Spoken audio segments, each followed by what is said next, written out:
Sawadee Kap, it's Friday, June 4th. Welcome to Phuket Extra, brought to you by PVC Phuket. Visit them on Facebook. Over 28,000 migrant workers and expats with work permits continue to be vaccinated today as officials gear up towards reopening the island for vaccinated international tourists with no quarantine on July 1st. Just over 22,600 migrant workers and 5,700 working foreigners on the island are being provided with the first injection of the Chinese-made Sinovac vaccine yesterday and today at 6 vaccination points across Phuket. Angsana Laguna Phuket Resort is one of the vaccination points, serving a large portion of Talang and the northwest of the island. And while things went smoothly there, the heavily booked central shopping mall in the center of the island saw delays as foreigners spent well over an hour waiting in the car park to have their documents processed before being moved to inside the mall to be vaccinated. So far, there have been no reports of severe adverse side effects among foreigners receiving the Sinovac vaccine in the mass rollout yesterday. One young man, a teacher at a local international school, did experience a dizzy spell and fainted after receiving his first injection. The Phuket News spoke to the man, who confirmed that the incident involved his reaction to any injection and procedures involving needles. The director of Vachita Phuket Hospital says that Phuket has already started receiving about 80,000 doses of the Sinovac vaccine to carry out the second round of the vaccinations on June 11th. Another 120,000 are expected to arrive next Wednesday. While the mass vaccination for foreigners in Phuket who have been issued work permits continues, Phuket officials have yet to make any announcements about how non-working expats in Phuket, including long-stay retirees, may register to be vaccinated. So far, according to a report posted on Thursday, about 60% of the island has received at least one injection of the Sinovac vaccine, while just over 21% of the population have received 2 injections. Meanwhile, in Bangkok, 1.8 million doses of the AstraZeneca vaccine that was made here in Thailand by Siam Bioscience was delivered on Friday to the Public Health Ministry in a ceremony. It's the first of 6 million doses scheduled for delivery this month. Deployment of the AstraZeneca vaccine in Phuket has yet to begin. For more, visit thephuketnews.com.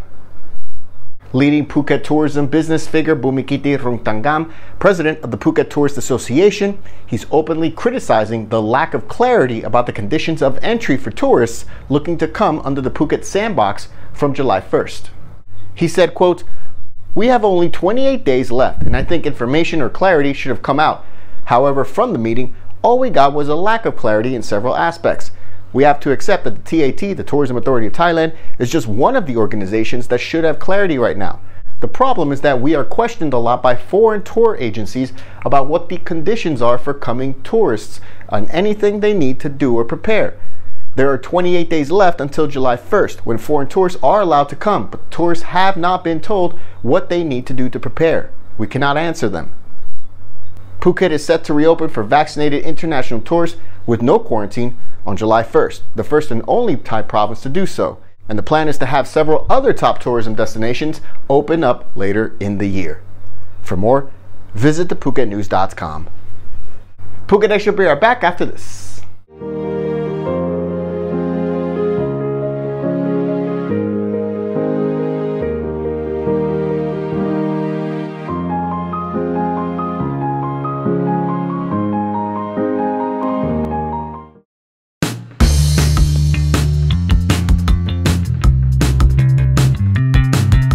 For the first time that all 3 challenges are completed, PVC Phuket will donate 100 life bags to One Phuket. Welcome back to Phuket Extra. The Army advisor and one of the highest ranking officials convicted in the country's largest human trafficking case, Lieutenant General Manas Kongpan, has died of a suspected heart attack at the Medical Corrections Hospital on Wednesday night. The 65-year-old was among 103 people convicted for their role in the trafficking of Rohingya migrants to jungle camps in the south. The whole thing came to light in May 2015 with the discovery of more than 30 graves deep in the jungles near the Thai-Malaysian border, and the bodies were suspected to be that of Rohingya Muslim migrants who were also human trafficking victims.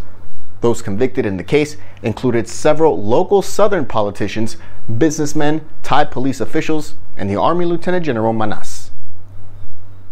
Phuket officials confirmed one new COVID-19 case today, raising the total for the island during this third wave to 672 cases. 58 people are still receiving medical care on the island. Most cases are in Wichit with 79, then Phuket Town and Patong with 72 each, Rasada with 68, and then Katu with 50. Meanwhile, in Thailand, cases increased by 2,631 today, just under 200 of which are prison inmates, and 31 new COVID-19 deaths as well.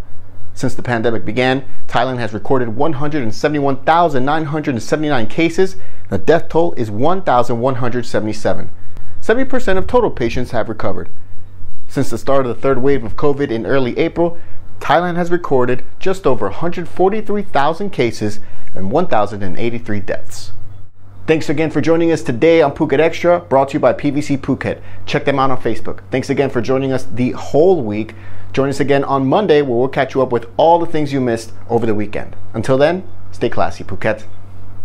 Phuket's rapid modernization has made it one of the world's premier holiday destinations. Investors can still buy quality condominiums for as low as $75,000 and luxury properties can go all the way up to 20 million.